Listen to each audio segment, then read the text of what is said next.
Hello दोस्तों, मैं हूं आपका दोस्त एडवोकेट शिवेंद्र प्रताप सिंह। आज हम आपको बताएंगे पति पत्नी के विवाद में जब कभी पति के घर वालों या उनके रिश्तेदारों के खिलाफ एफआईआर दर्ज होती है और स्थिति सिचुएशन कंडीशन कुछ भी हो, अंतोगत्वा मामला चार्जशीट तक पहुंच जाता है।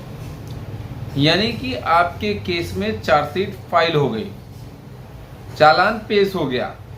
जब चार्जशीट लग गई, चालान पेश हो गया,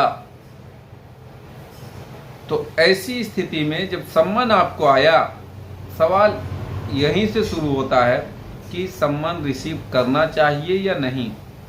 तो देखो भैया, आप सम्मन रिसीव करो ना रिसीव करो, तो अगर रिसीव कर लेते हो तो ठीक है, नहीं कर लेते हो तो भाई वहाँ सम्मन आया, चला गया, आपने मना कर दिया, क्या कहा, अगर वहां तामील पर्याप्त है तो वहां एनबीडब्ल्यू जारी होगा, एनबीडब्ल्यू जारी होगा, जेल जाओगे।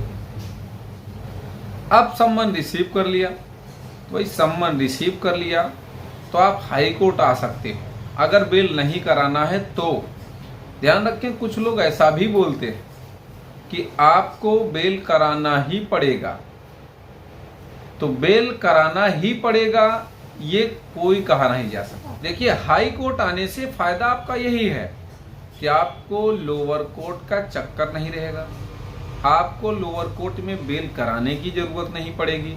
तो कहने का मतलब ये कि जब समनिंग हो जाए, समनिंग ऑर्डर हो जाए, आपको सम्मन मिले ना मिले, कुछ भी ना हो, तो ऐसी स्थिति में सबसे अच्छा काम यह है कि आप समनिंग ऑर्डर की कॉपी निकलवा लो, चार्जशीट की कॉपी निकलवा लो, सीधे हाई कोर्ट आ जाओ।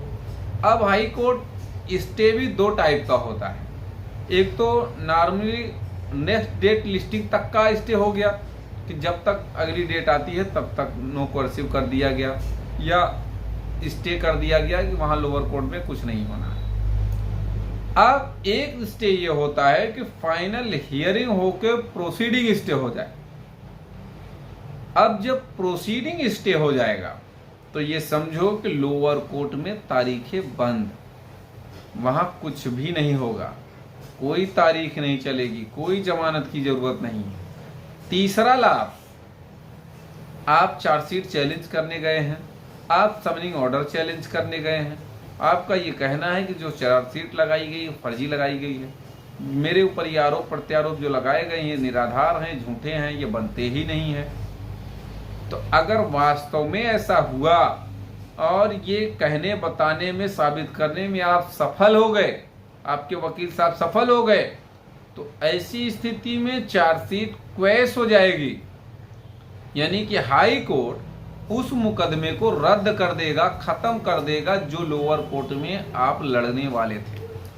अभी इलाहाबाद हाई कोर्ट ने कई ऐसे मामलों में चार्जशीट क्वैश की है, एफआईआर क्वैश किया है।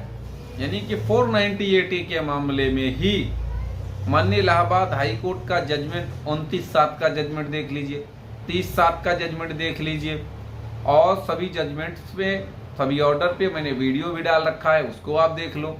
कहने का मतलब ये कि अगर आप लोअर कोर्ट से बचना चाहते हैं, ट्रायल फेस करने से बचना चाहते हैं और आपके ऊपर मुकदमा फर्जी ही है, तो आपको जमानत क्यों करानी है भाई? आप जमानत कराओगे, ट्रायल लड़ना वहां शुरू कर दोगे, और ट्रायल 5 साल 8 साल 10 साल चले, ये कोई गारंटी नहीं है। तो जो आप 5 साल 8 साल वहां लड़ना चाह रहे हो, वहां से अगर मुक्ति पाना चाहते हो, तो हाई कोर्ट के अलावा कोई रास्ता आपके पास नहीं है। वो भी झूठा के साथ 10 साल लड़ोगे, ऐसा क्या मतलब है? क्या जरूरत है केस लड़ने की? कोई जरूरत नहीं।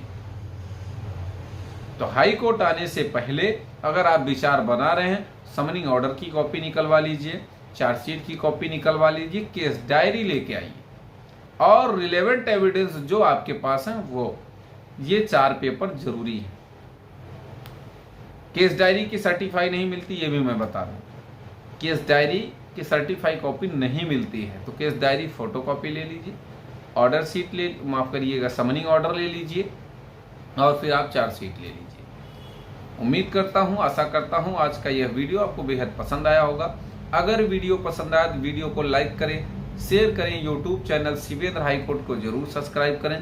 कोई भी तरह का शेष सवाल रह गया है या किसी मैटर पे आपको डिस्कस करना है तो स्क्रीन पर चल रहे नंबर पर फोन करके जानकारी ले सकते हैं, या फिर आप कमेंट बॉक्स में कमेंट करके अपने सवालों के जवाब ले